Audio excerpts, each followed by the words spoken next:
and in this episode of Positively Geared, we will be discussing with Lloyd Edge Duplex Development. My name is Alex Augustiniak. Lloyd Edge attributes Duplex Development as a great tool to unlock equity overnight in your investment property and a way to unlock superior yields from your investment property.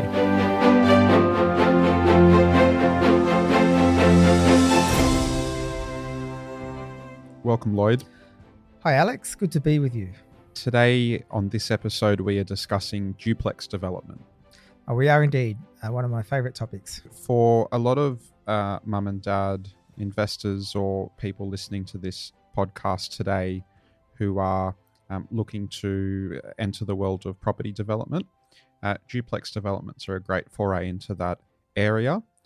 Explain to us briefly what a duplex development is. Okay, essentially a duplex is two properties that sit on one title that can be subdivided, basically. So you've got basically a house, so it looks like a house from the outside, and it's two units on the inside. Now, you can actually have two standalone units on the one title that can be a duplex as well. But for this explanation, I will just have an attached duplex, which is two units on the inside. They've got a party wall down the middle, which is a fire rating wall, and essentially it can be subdivided so each property can have its own title. Lloyd, what are the advantages of duplex developments? I know that they've played a pivotal role in you building your wealth.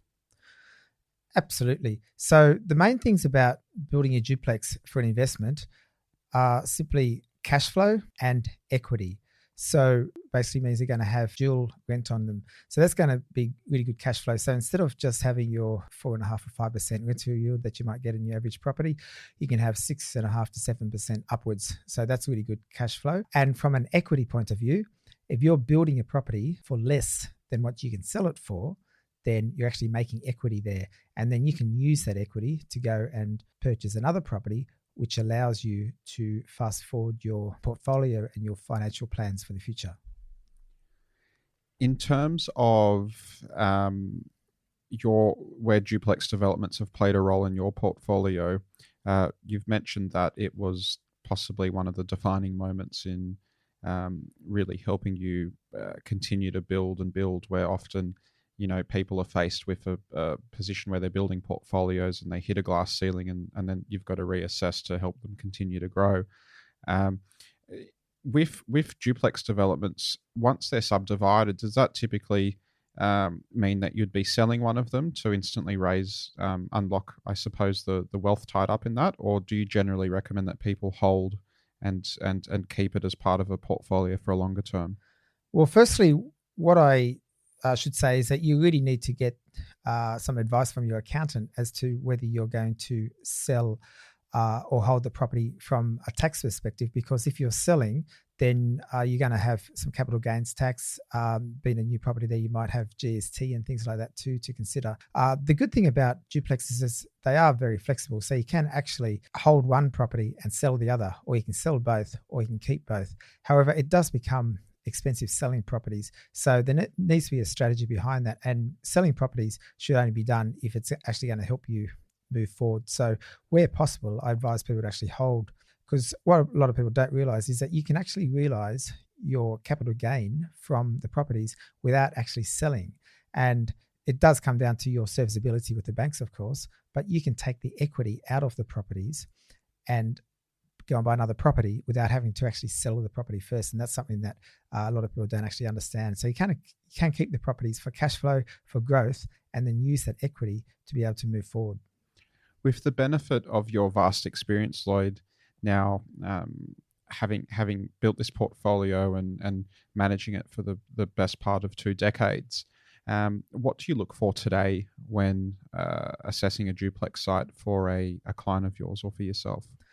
Okay, so the fundamentals of finding a duplex site, like the location, is the same as any other location. So we've covered them off in terms of making sure you're close to amenities, close to all the good infrastructure, has all the fundamentals for growth. The actual terrain of the land is quite important. I do look for corner blocks where possible, because corner blocks are great because you can have the entrances on different streets. That's really good for street appeal, because it basically means that the properties look like houses instead of just duplexes, and it can add to growth and add to cash flow. Getting something that's a fairly flat block is quite important as well, because it can cut down on your build costs and things as well. But it's not crucial, because what's important is that you actually do your numbers, and you do your numbers and you work out your build pricing. And then if the sales comparables still stack up, then it might still be feasible to build on a sloping block. Where the block actually slopes is important, because there's a lot of due diligence to be done in terms of where the stormwater is going to run off when you're building. You don't want to have to be creating easements on the neighbour's property or anything like that. So getting some land that slopes gently towards the road or something is probably going to be more convenient. Checking that the zoning is correct. So looking into the council's development control plan, known as the DCP, and the council's local environmental plan, the LEP, are very important to make sure that the property you're finding meets all the criteria. And then the actual property, whether you're going to buy a property and you're going to knock down the house that's on there, or whether you're getting a vacant block and then you're going to build on there, there are two different strategies too, and that comes down to the demographics of the area and how the numbers stack up for you. When looking at different areas, obviously, as you've just touched on, we have covered off on all the principles, and you go into a lot more detail in your book, Positively Geared, on what to look for when purchasing in any location, whether it's an established dwelling or with the scope to do a duplex development. Is there any advice you can give listeners today that are undecided as to where they should be looking to do their first duplex development? What I mean by that is, obviously, for example, in Sydney, where we're recording this podcast from, there's quite a high barrier to entry to acquire a site which will allow for that development to occur on. Is it absolutely essential that it's done in a market like Sydney or Melbourne to really reap the benefits? No, it's not. Certainly, you don't have to do it in a capital city like that. So it comes down to your finances. So obviously checking with the broker, making sure that you understand your financial perimeters, because it's very expensive to acquire a site and do it in Sydney. So you could be looking up to $2 million to do development like that in Sydney. You could look to a strong regional centre and be spending a lot less than that, spending $600,000 for the equivalent project. Strategy is important too, to understand what you're doing, but remember that you're actually adding value to the property here. So you're attaining instant equity. So you can get into a market that's maybe slower growth, but you are getting instant equity with some good cash flow. So there's a good place for that duplex in your portfolio. My first duplex that I did was in a regional centre. It was sub 600,000. So good purchase point for me. But I ended up getting over 7% rental yield, and I got twice as much equity out of that as what I was earning the whole year as a teacher. I couldn't have done anything like that in Sydney at the time, so that was a very good starting point. And of course, looking outside, your backyard. So obviously, you can do stuff in Brisbane, and it's a lot cheaper than doing things in Sydney. So looking at those price points are very important as well. And in terms of the role that duplex developments have played in your portfolio, is it predominantly on the premise to then unlock equity, which allows you to reinvest into the market? Or have there been instances where, if not yourself, you've worked with clients that the development's been purely to redevelop, then to sell and move on to other opportunities? Well, a little bit of both, yeah. But like with my own portfolio, I probably owned about 5 properties before I did my first duplex development, and I was probably getting close to being maxed out. And I remember when I got my loan for my first duplex development, I barely got approved for it. I had a couple of negatively geared properties, and I had a positive cash flow property. I knew I had that much, and a couple of other ones in there. But when I did that duplex development and I got positive cash flow out of that and some equity, it actually allowed me to be able to move into the next property. But what I personally did is I didn't do another duplex straight away. So about 12 months later, I did my next duplex. But before that, with the equity out of my first duplex, I actually invested that into buying a blue chip property in Brisbane, and also buying a property in Newcastle, which is a property that I would buy for the purpose of renovation. So I was investing my equity into other purposes there in order to grow my portfolio. Would you recommend that people purchase prospective sites with an option, or is that not necessary? It can be a little bit tricky. Generally, if you're going at for the first time, then when you're a little bit novice, that might be a little bit tricky purchasing a site with an option when you're doing it for the first time. It's probably a little bit more straightforward to go through the normal purchase process, going through the settlement process, and then getting your DA into council and showing council that the land is settled into your name and everything. Lloyd, we've touched on what to look for in a site. We've discussed properties or plots of land with dual street frontage obviously have the benefit of separate entrances. They're generally perceived better by purchasers and prospective tenants. In terms of the construction process, what is really important for people listening today that have limited experience working with builders that they need to have an awareness of before they get started? Yeah, good question, Alex. I think it's really important that people check out their builders properly. Make sure that they're experienced building duplexes, because that's what you want to build. See some of the designs, some of the floor plans that they've done in the past, and maybe have some examples. Maybe they can show you through a showroom if they've actually got one of a duplex there, and check out their reviews. Maybe speak to some previous clients to make sure that they've actually finished jobs on time. But what's really important is in the build contract is that you actually mitigate risks as much as possible. So I like to have in my build contracts fixed price. That means you're signing up and you know exactly what you're paying for the contract. A lot of builders in Sydney do cost plus, which means that the prices can get blown out a little bit. So if you're doing fixed price, you're kind of signing up for a price with no nasty surprises there. The other thing to consider is to make sure that all the inclusions are in there. You don't want to find out halfway through the contract that the landscaping, the driveways are not included and things like that. Make sure all your inclusions are in the contract, even the subdivision. The other thing also is that when you're building, you want to make sure that you're building to that owner occupier. So don't try to go for the cheapest investment grade build. You want to build quality.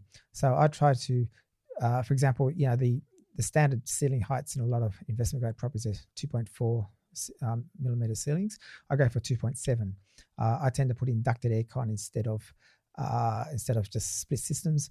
I tend to go for the 40 mil stone bench tops instead of just 20 mil. Some upgrades like that. Hopefully you can negotiate with the builders to get good pricing on those. But certainly you don't want to just leave them out just for the sake of getting a really cheap build there. The other thing also is what in the contract, what's called late completion damages. When you have a build contract, HIA build contract, you will have a maximum completion time frame, which should be around about 6 months. So let's say 180 days in the contract. The builder needs to finish by that time. If they go overtime, they need to pay you liquidated damages for going overtime. So there's an incentive for them to finish on time. However, builders don't like to put that in the contract. They usually just put nothing there, or maybe put $1 a day there and hope you don't see it. So you want to make sure you go through the contract with a very fine tooth and comb there. And I usually put about $100 a day as liquidated damages. So if they go overtime, then they've got to pay you $500 a week for going overtime. And that's that mitigates your risk a bit because it gives them an incentive to finish on time. So Lloyd, for more seasoned developers who have possibly done one or two duplexes previously, are there any advantages of having a builder construct to lock up and then have your own team of tradies come in and complete the work on the basis of probably being able to minimize your expenses? Well, I guess the problem with that is then you've got to then take on a real hands-on role in managing all these sort of tradies. When you're hiring a builder who's going to manage that whole process for you, then they've got subbies, they've got their tradespeople there. So they're organising the concreter and the chippies and the landscaper and everything like that. If it just goes to lock up, then all those last bits, you need to organise yourself. And that potentially can make your costs blown out a bit. Now, when everything's included in the cost in a fixed price contract, yes, the builders do put a bit of a margin on that.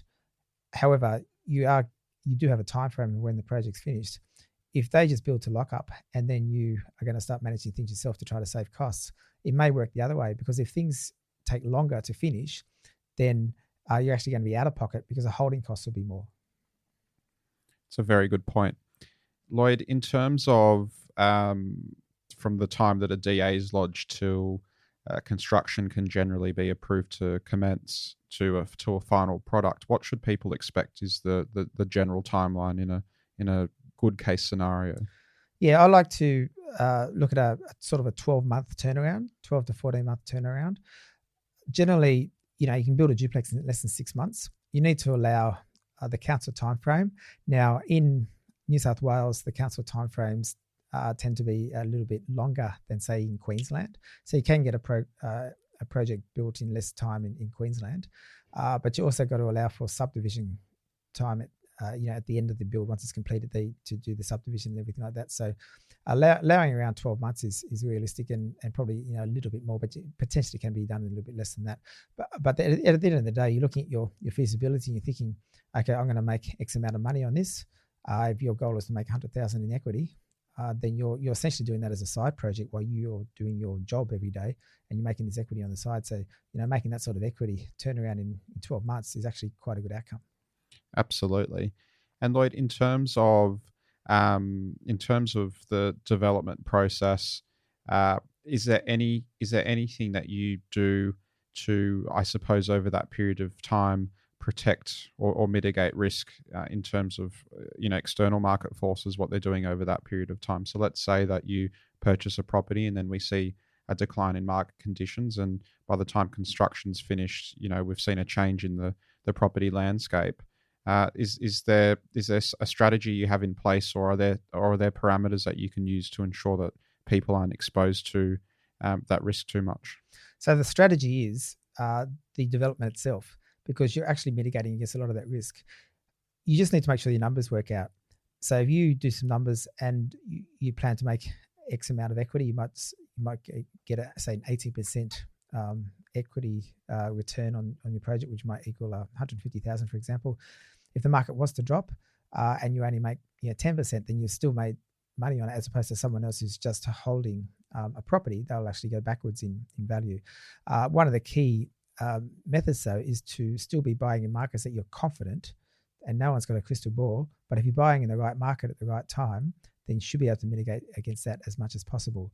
The other thing also is you need to look at what that strategy is. If your strategy is to sell, but then the market does turn around for the worst during the time of construction, then I wouldn't be advising selling straight away. So you might need to change that thought process and realize that you might need to hold for a couple of years and rent it out for cash flow before you sell. So you need to be a little bit flexible there as well. And in terms of calculating or forecasting a profit, as you mentioned, that's one of the main drivers behind doing these duplex developments, because that's where you're unlocking this new equity in the properties. Is there a general margin that you would want to work on without going below that to make it viable? Is there a point where you say, okay, well, this is now worth our while to pursue? I like to use margins of between 18 to 25% profit margins. However, there are times where we might look at less than that. And the thing is that when you're doing a duplex, it really depends on what your overall strategy is, because if you're looking for the trifecta, as I call it, which is instant equity, growth, and cash flow, then you might be in a high growth market that you might be getting a little bit less instant equity, but you got to get that growth over that long term, and you might accept a little bit less equity because of that. If you go to a regional market, you may not be getting much growth, but there might be huge cash flow with a lot of equity there, and you might get a 30% return, but then that might be all you get, and you might be happy with that, but there's not going to be any growth over the long term. So it just depends on what you're actually trying to achieve. So there's no hard and fast rule, but it really depends on what people are looking to achieve. Obviously, if you're going to sell your property and you've got to factor in capital gains tax, GST, agent selling costs, then you need to have a pretty healthy profit margin to make it worthwhile selling, because you're losing so much of your funds in actually selling the property as well. Absolutely. And in terms of even going to develop to resell, we've discussed over this series capital gains tax and the period of time that is required to hold a property, so that you're not absorbing the majority of that capital gains tax. And part of that tax is very much designed, in my view, to slow people down from doing exactly that, buying, developing, and flipping straight away. Yeah, absolutely. Yeah. Lloyd, let's talk about your first duplex development. That was for you, as we've mentioned, a turning point in your, or defining moment in your property portfolio. Take us through the journey of that development. Yeah, well, it was quite amazing, really. The reason it was amazing because I'd been investing property for quite a while, but I didn't feel I was getting anywhere. So I was doing what everyone was supposed to do, I guess, what we were told to do, which is invest in property, buy in good markets. You'll create wealth and cash flow and everything like that. But I wasn't getting a lot of growth, and I was having negative cash flow and in a bit of debt and all that kind of stuff. But really, when I did my first duplex development, and I was earning about $70K a year as a teacher, but I made $141,000 in equity. That's twice as much as I was earning as a teacher. The light bulb really went off in my head, and that was my aha moment. That really changed things and really got me moving. So this property was in. I actually did it on a corner block. It was in Armidale in northern New South Wales. Beautiful area of Armidale there. Quite a new experience for me there, and seeking out, I guess, advice from various people I'd known who'd sort of done that kind of stuff in the past, and also from local real estate agents and everything, and then having to sort of deal with council, having never dealt with them before. It was a very interesting process dealing with council because would submit the plans and everything like that, and then council would come back and request a change, and then you'd get the builder to do that change, and then you'd submit that back into council, and then the council would come back and request another change. So they might be requesting the floor plan to change a bit to let the light in a different way. Then they come back again and request different types of landscaping. Then they'd come back in and say something else about the driveway and so on. What I learned from that was that subsequently in future developments I've done, when council will come back and ask for something, I've said, is this it? Is this all the changes? Because I didn't, they kept coming back to me asking individually, and that really drew out the process. And council can really drag things out like that. So, when they come back and ask you for any amendments, you really need to get that, done straight away from that perspective, because that made the process for the DA on that one, which should have only taken 2 or 3 months, took about 5 months. So that was a good learning for me, so that I could sort of learn from that and for future developments and for when I was assisting my clients and things. And in terms of that overall process, we've just covered off on what you ideally look for in a site. Given that did take a bit longer than you anticipated to construct, what did the market in Armidale do in that time? Did it sort of just plod along pretty steadily? I know you mentioned that your return on that development exceeded your initial expectations. Yeah, it did actually. But I also, because I was new to it, I didn't have great expectations. I wasn't sure how it was going to work and everything like that. So I can certainly understand these days how people are still a little bit worried about how something like that's going to work and everything. But the market in Armidale has always been quite steady. It's a steady regional market. There's plenty of growth drivers. There's the university there. The hospital was upgraded. About $81 million was spent on the hospital back in about 2015. So it's been quite a steady market with slow growth. And there's been even some years, such as 2005, when Sydney was in decline, Armidale was actually getting some growth. So it's a good market, albeit not huge amounts of growth. But certainly during that time frame, it was getting slow amounts of growth. So the longer time frame in council didn't affect me at all. And once we finally did start building, things went up quite well, and it was quite exciting. And was there anything that particularly attracted you to Armidale at that time beyond what you've just mentioned?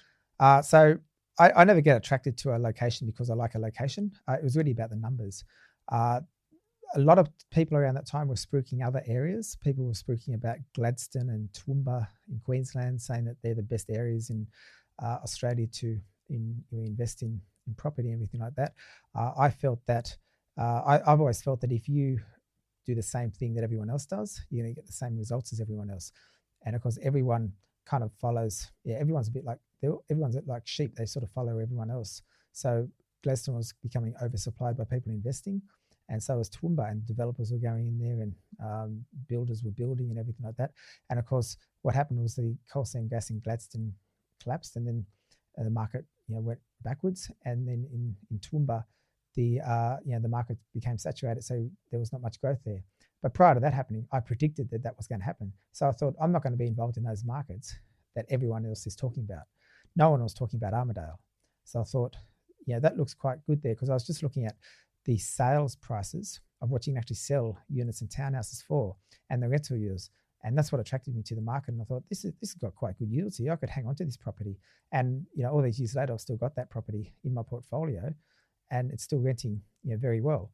And the instant equity was great at the start, and it's continued to build equity.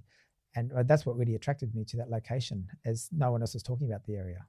So in terms of, with the knowledge that was I suppose, a defining moment for you, Lloyd, in being able to continue to grow your portfolio, for people that are sort of warming to the idea of doing a duplex development, we talk about strategy being, at the forefront of everything we do in property investment, and in terms of the advice you give any of your clients. What did this allow you to do moving forward? Did it allow you to purchase another property in a location which was initially sort of out of your budget? Obviously, it's unlocked a lot of equity for you overnight. What did that then lead you on to do? Yeah, that's exactly what it did. So without doing that, I would have really struggled to buy maybe one more property, which might have been an apartment somewhere, and then I would have been stuck. What this allowed me to do was grow a larger deposit very quickly, which allowed me to go. I went and bought a blue chip property in Brisbane. I went and bought another property in Newcastle, and then I also still had some money left over from that equity, which allowed me then to put that towards my next duplex development as well. So it allowed me to expand my portfolio quicker, but it also, because of the good cash flow on it allowed my borrowing power to keep moving forward, because I had previously been almost maxed out, but because of the good rental yields on it, the banks saw that as better, in a better situation than what I had been. So in a number of ways, it really helped me to be able to move forward. What learnings did you apply to your next duplex development? Certainly being more on top of things with council, and probably being more on top of things with negotiating with the builder, and also the inclusions. So, and these days, my clients benefit a lot from my contacts and relationships with builders, so that we get a high level of inclusions. So my first duplex didn't have the high level of inclusions that I have in properties these days, either for myself or for my clients. In terms of working with builders in more regional areas of the country versus in major cities, I know we've touched on fixed price contracts versus cost plus, which you've mentioned is very common in markets like Sydney. Is there any other differentiators you've found between the different areas in terms of the experience that you went through dealing with various builders? One of the things I would recommend, though, is if you're in a regional area, try to go with a builder that actually is a franchisee or part of a larger company. You want to be careful not to go with the little guy who's maybe just building a couple of houses a year, and they're like their own sort of owner builder or a very small sort of guy, because they're the people that tend to try to undercut people for work, but they're also the same people that can't pay their tradespeople on time, and then they can potentially go under. So you want to be careful of that. So go with someone who might be a builder in Queensland, but they also build in northern New South Wales, so they'll come down and build in regional locations as well as building in capital cities. So it's the same builder, and they just access various tradies and send them there. And for example, I mean, I'm building in areas where I've got big builders who are actually sending their tradies interstate to various areas. Just north. So if I've got a builder in Brisbane, they'll send their tradies to northern New South Wales to do jobs, because it's more cost effective and it's really good for our clients that way.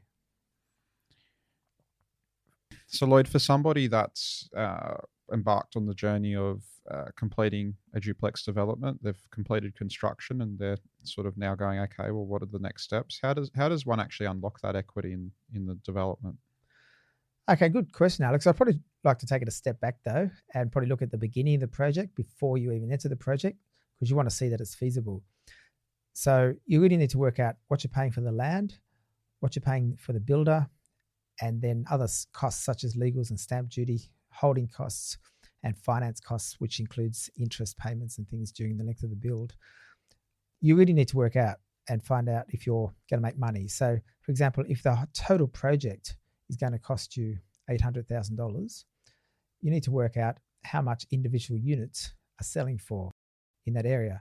Now, if you can see that each that say, individual units are selling for, say, $500,000 each, then that means that on completion, you got 2 units that'll be $1 million, and you built for 800,000. So just using round numbers as an example, that's $200,000 in equity.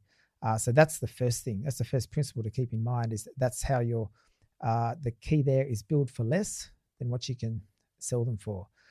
When it comes to accessing that equity, what you need to do is get what's called a valuation, and you need to get that valuation on completion after you've done the subdivision. So there's no point just getting the property valued again when it's just been built on one title, because you're probably not going to get a lot of equity there, because the equity really comes when the property becomes individually titled. Then you'll have a valuer come out, and they'll actually value the 2 properties individually, because what you've done is you created 2 properties. So you built one property, but you've turned it into 2. And the valuer will come out and they'll say, okay, unit 1 in Equity Street is 500,000, and unit 2 in Equity Street is 500,000. So total $1 million.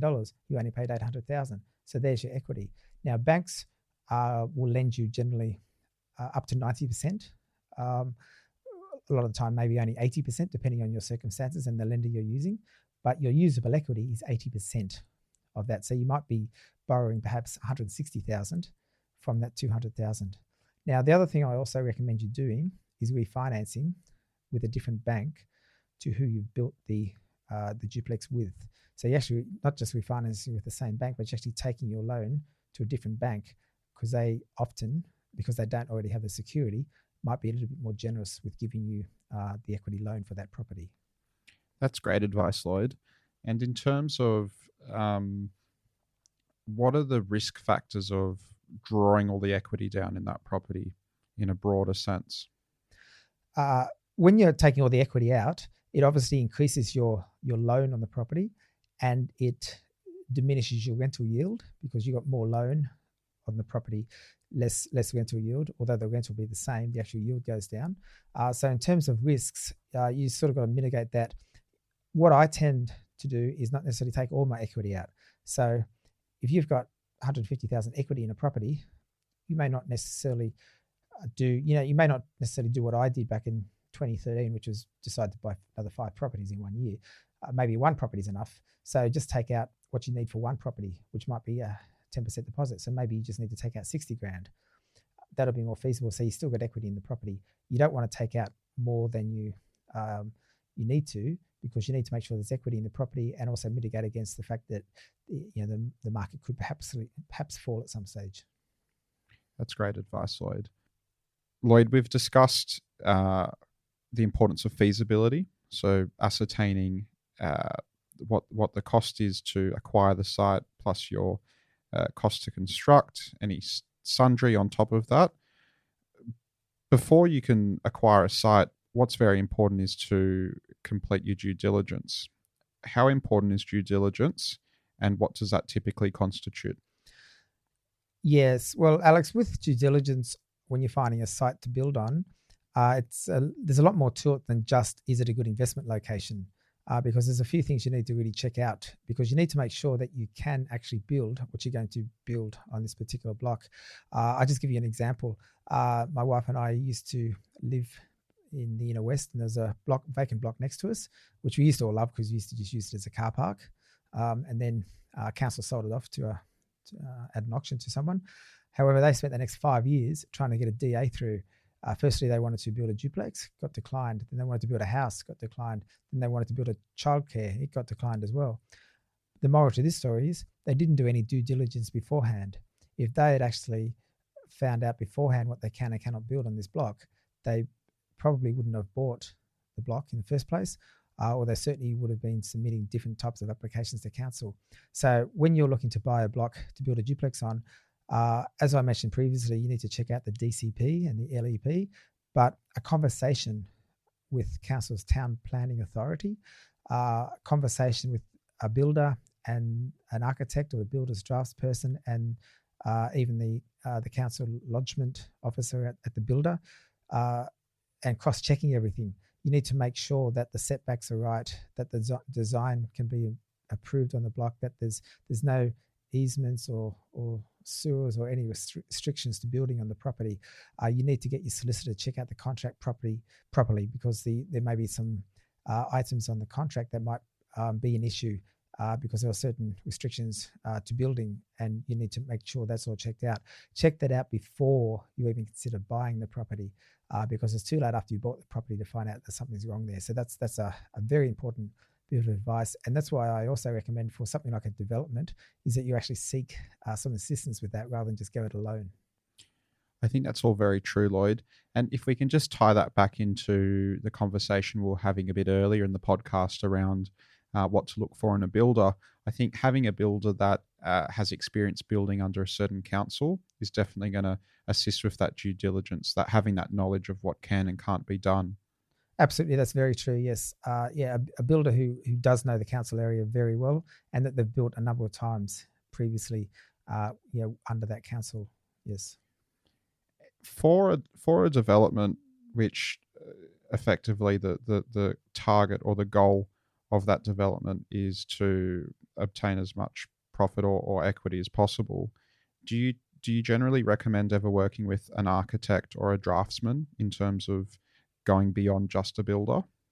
So if you work with an architect, that's always good, but often if you're trying to design something, maybe your own home, builders have their own draftspeople, and I often recommend doing that and including that as part of your fixed price contract, because you're trying to get the build done in a certain amount of time. If you go to an architect instead, that can actually draw out the time frame a little bit more and also draw out the costs.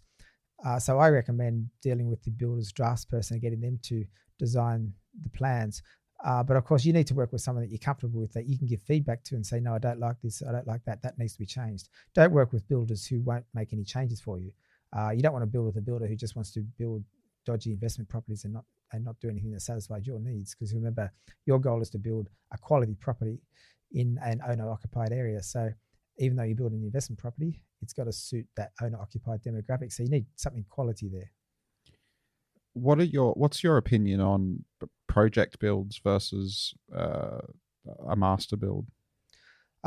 Look, I think both have their place. At the end of the day, it comes down to the demographics of what you're trying to do, and cost does become an issue in there as well. Because although we're never wanting to build too cheaply or anything like that, sometimes people are on a bit of a budget and they may need to sort of build a cheaper type of project home. However, just always looking at that strategy and where you wanted to build, and some states are cheaper to build in than others as well. So there's a lot of different things to consider.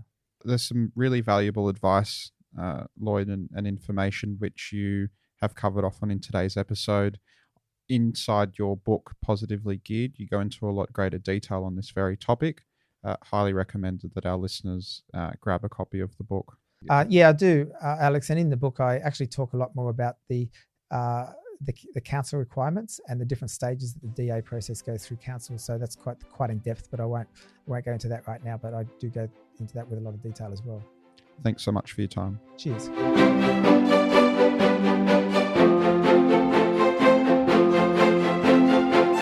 Well, there we have it. That concludes our first series of Positively Geared.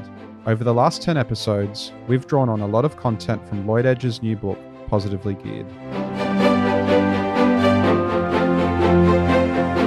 I strongly recommend you purchase a copy of Lloyd's new book from any good bookseller. What I love about the book is that it caters to investors of all experiences, from novice to the seasoned investor, and there's certainly something for everybody to take away from it.